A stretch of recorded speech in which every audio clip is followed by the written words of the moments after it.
So here we are in Rotterdam in the Netherlands for the start of the 2010 Tour de France. And Scotty, it's not a one-horse race this year. Everyone thinks that Contador's a shoe-in, but with the tricky conditions early on with the cobblestones, there could be some races lost potentially in those early stages. Certainly. Look, Alberto's into, I think, $1.50, so he's unbackable at the moment.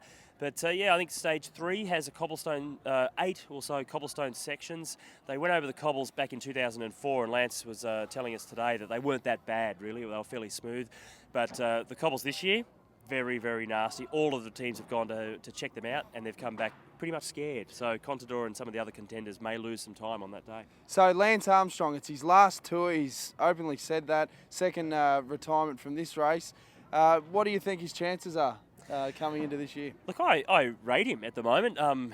Typical Lance. I didn't think he had a real show earlier in the season, but the Tour of Switzerland a couple of weeks ago, he finished second overall and was on fire, riding very well. Wasn't really racing that for the victory, so he's coming in, I guess, in form that I was a little bit surprised by, because you know, it is the great man as well. So you would never underestimate him. Well, he was in a pretty relaxed mood this afternoon. This is what he had to say. All right, Lance, in your final Tour de France, how big is the chance? This is the last one? They're not going to do it again?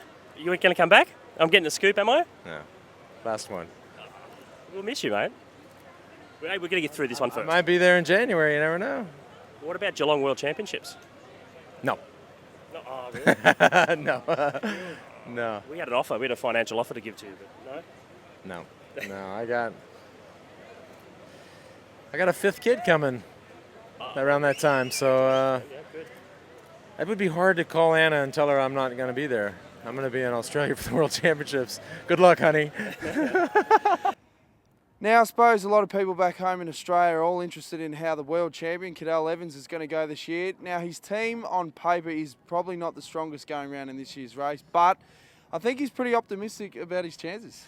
Oh, look, he is, and he's in a really good frame of mind this year. Changing teams was good for his mental state.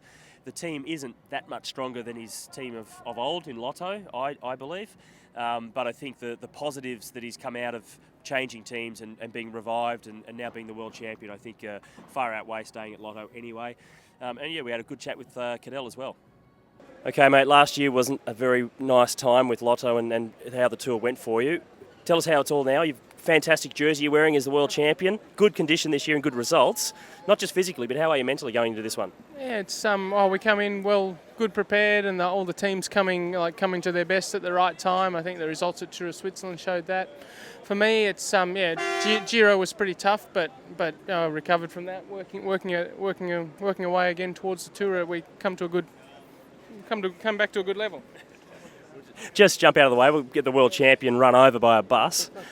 Wouldn't be the first time, I think. But so expectations. Obviously, you're here to try and win the thing. The team, I guess, it's not a super strong team, but you're obviously in the condition and have the frame of mind this year to have a real nudge at it. Yeah, I don't know if we're not a super strong team. I think we've got a good team. We haven't got the best. Probably we won't have the best team in the mountains. That's pretty clear. But go against Saxo Bank and Radio Shack and Astana. Yeah, we'll be up there. We'll be up there at a good level. That's for sure.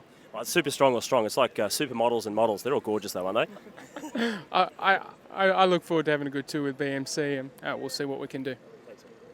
Well, there's only a couple of days to go now before the start of this year's Tour de France, so stay tuned to AusCycling.com and the Herald Sun website, because we've caught up with a few of the Australians to speak about how they're going to fare in this year's Tour de France.